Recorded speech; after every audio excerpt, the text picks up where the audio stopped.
Hey guys, it's Industries. Welcome back to video number 2 of my pad work tutorials. First of all, thank you very much to everyone that watched my first video on the 5 things you want to make sure you're not doing when you hold pads.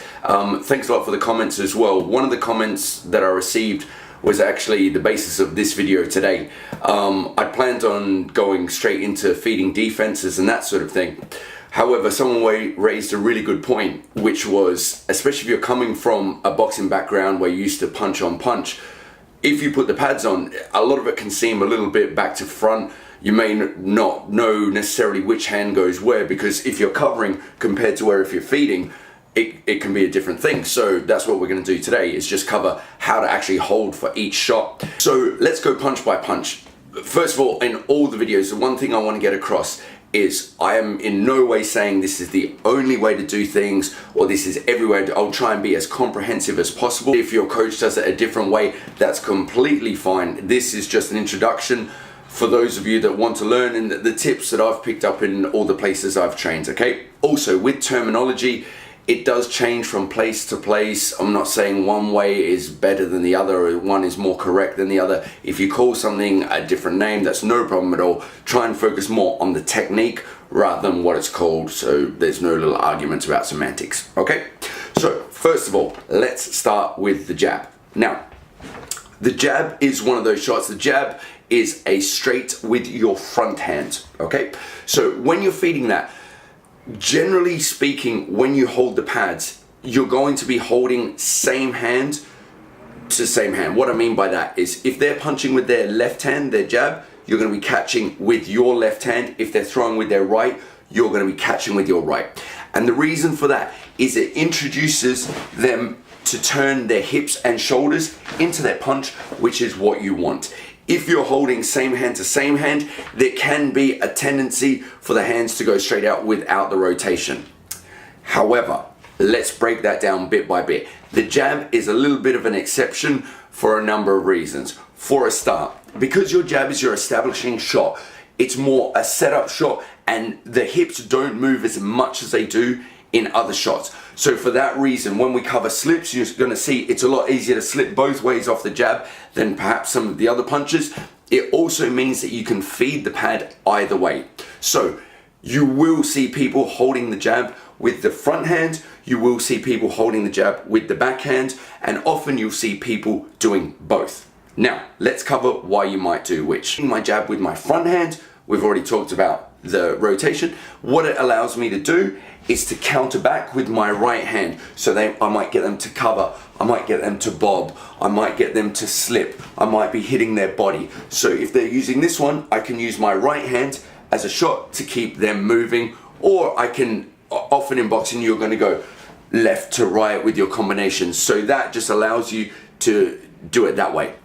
If you use your rear hand, what it allows you to do is feed their jab and you can counter back with your left hand. So this might be if you want them throwing their jab and then slipping straight off the side and then countering back, or you want them covering and countering. We're going to cover each of these, as I said, in different videos. But for now, just know you can feed with that front hand and you can counter back with your right hand, or go on to feed the shots like this, or you can feed with the backhand. They're going to throw their left onto your backhand and you can counter back with that front hand. It's really good for speed counters and that sort of thing. Cover, counter, cover, slip, all that sort of stuff. Okay, so each one has its place, especially off the jab.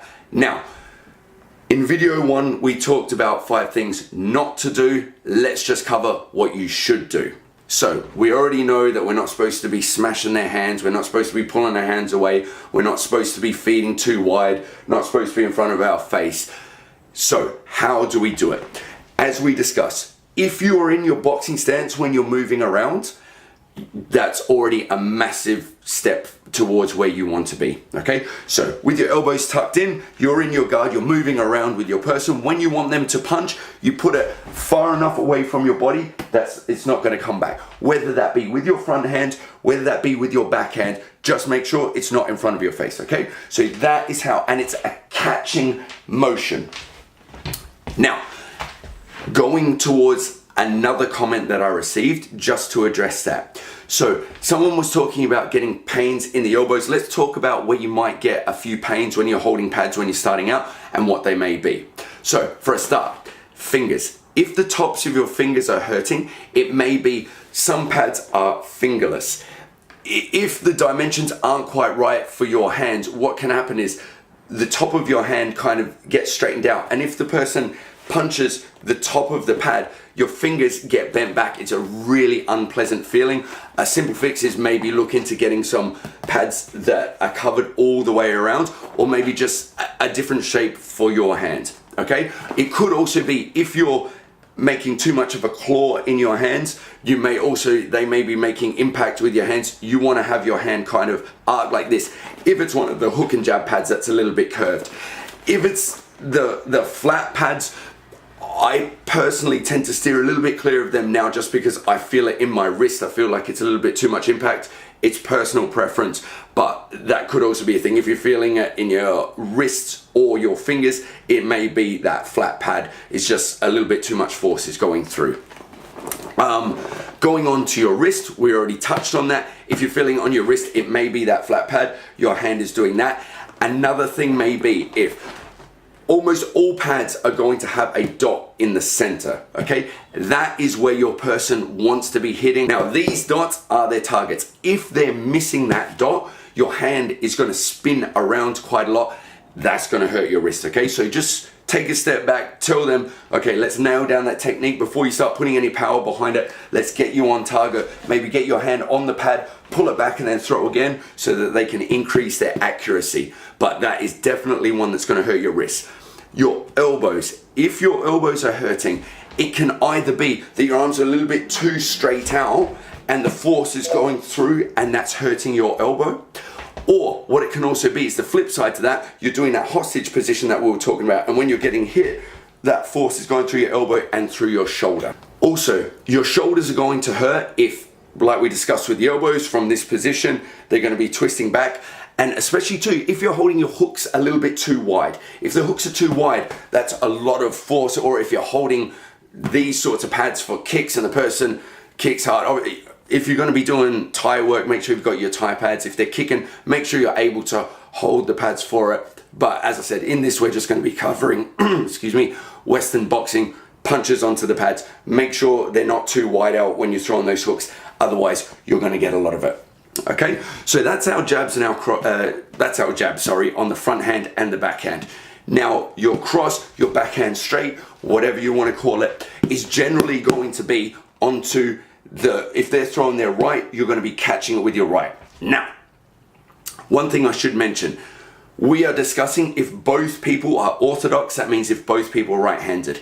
In a future video, I am going to discuss how it works when you're southpaw or left-handed holding against a right-handed person, or vice versa, okay? For this video, for ease of explanation, we're going to keep it as both people are right-handed. So that shot is coming across. I'm making sure they're turning into their punch, and I'm going to catch the shot. Off the line of my head, I'm going to absorb that power. You've got the other hand to counter back against them if you want them to defense, or to feed for the follow-up shots. Okay, so that's how you want to be feeding your straight with the backhand. Make sure it's not too far out and hurting your shoulder. Make sure it's not in front of your face. Now, the hooks. We discussed that you don't want them too wide. Where do you want them? When someone throws a hook, what you want to try and get them doing is punching just a little bit past the center line. So you want their hip and shoulder into the punch, so you want to feed the pad accordingly. So essentially, if you put it on the midline, they're going to make impact, go a little bit past it, and they can practice retracting their hand, or they can practice bobbing, slipping. We'll cover that a little bit later on. But if you put the target just on the center line at the head level of whoever you're preparing for, because this is another thing of pad work. If someone is just doing it for the sake of getting fit, then you give them a target realistic to sort of their height, your height, whatever works. If you're preparing someone for a fight and you know the dimensions of that person, if you've got a shorter fighter that's going to fight a taller person, you're going to be holding those pads a little bit high so they can get into the habit of what it's like punching up, or vice versa if they're going to have to sit down a little bit more into their shots, okay? So you can adjust the height of it, but just make sure that those pads are pretty much on the center line so that your person can punch through it without throwing your shoulder all over the place. Okay, with hand position, I personally prefer my hand like this because I feel like my shoulder is more supported. It's more like your guard. Some people do like to feed the hooks like this. whichever one works for you is completely fine. The most important thing is that position of the hands, okay? Next is the uppercuts. When you're feeding the uppercuts, remember, it's not like Street Fighter, Hadouken, anything like that. We're not going too high with the uppercut. You want to get them throwing the shot and then getting back balanced. So when you feed the pad, you want to feed it at about their chin height, because that's the aim of the target, and you want it in line with the head, okay? So you don't want them getting uppercuts over like this. They're coming straight up the middle, they're coming straight up the middle. So when you're feeding the pads, you're going down. Again, it's a gentle pat, gentle pat. If you need to counter back, you can do that. If you need to feed combinations, you're able to do that, okay? So that is essentially the hand position of the basic punches towards the head. Feeding the body, we're going to go into a lot more detail. It's actually going to have its own video. Actually, it'll be covered in a few different videos on the slip attacks, bob attacks, things like that, okay? But for now, we're just going to go over the basics of how to feed the body shots. Now, obviously, the level is going to change, which is an important part of boxing. Often we'll go low to punch up high, to set up high. So we'll switch level, go down and up. When we push the hips back with the punch, it exposes the head. It's also a good way not to be so predictable, always just head hunting. Switching levels is a great thing to do in boxing. Therefore, it's a great thing to feed the pads, get your person to hit at both levels. The punch does change a little bit when they go to the body compared to the head. As I said, we'll go into more detail as the videos go on.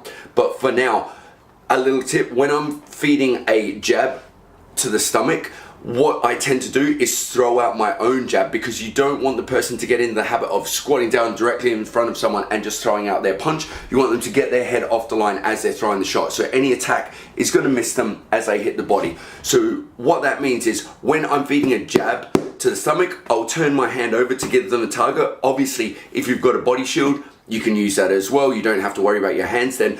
But what I do is I'll throw out my own jab, and then they punch on this shot. So that way they're getting the head off to the side and they're punching, jabbing to the stomach, and then they're coming back. Likewise, when I feed a cross to the body, I'll put my hand here as I throw my own cross. So that way they're getting their head off the line as they're throwing that shot, digging it into the body, and then they can come back with whatever shot they want, or maybe they'll move out the way. There's a million things we can do. We'll cover them in the videos to come, as I said. But just a little thing, when I throw that jab to the body, I will also throw out my own punch to encourage them to get off the center line as they throw their shots. When you're throwing hooks to the body, just remember, there's a few different ways you can throw the hook. If you're throwing the actual hook to the body, all you need to do is drop the target level down so that they're in a position where they'll be attacking the body. If they're doing more like a shovel hook, body rip, whatever you want to call it, punching up at an angle, there's two ways I'll generally hold this. Number one, I'll put one hand down and reinforce it with the other hand. That way, people can generate a lot of power into their body shots. And if you're just using one hand, sometimes you'll feel it through, it'll go into your ribs if you've got a heavy hitter. So just a little thing you can do is reinforce it with both hands. Put it off to the side. Make sure you're putting it in line with the liver, ribs, whatever you want them to be hitting. That's where you need to be feeding the pads. No point putting a body shot all the way out here. It needs to be near your body. As I said, you can reinforce the hands. Do the same thing on both sides. So if I face side on, you're putting that target there, you're putting that target there. That way they're able to punch up. Another way to do it, especially if you're throwing your own shot at the same time, is to cushion it. You're still putting it in the target, but you put it underneath your own tricep. That way they can dig up into the punch and you're able to throw a shot, and they can hit you while moving out the way. Get out the way, then they can put the shot, get out the way, and they can throw their shot. So we can either put the pad here, or as I said, we can feed it here, or straight down the middle if they are doing the hooks. When you're throwing you can dig up into the solar plexus as you're going, which is sort of like an uppercut-ish to the body. When you're doing that, you can put your hand flat down on here if you're comfortable taking the shot, so you can attack the person and they can be digging up with an uppercut into the body.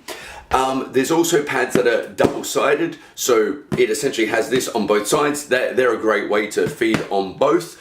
Or as I said, you can also have your body body armor, body protector, body shield that you put on, and that way they can rip up, they can rip around, they can throw their straights, they can do the whole thing. So if you're using your pads, that's the way we would do it. If you've got your shield, it's a lot easier. You just wear that. Just make sure you're bracing your abs when they're hitting, because you will still feel it through there.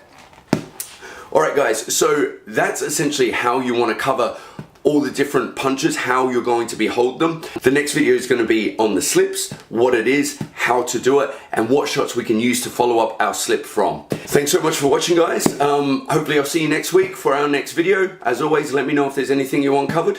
Otherwise, I'll see you next week. Bye.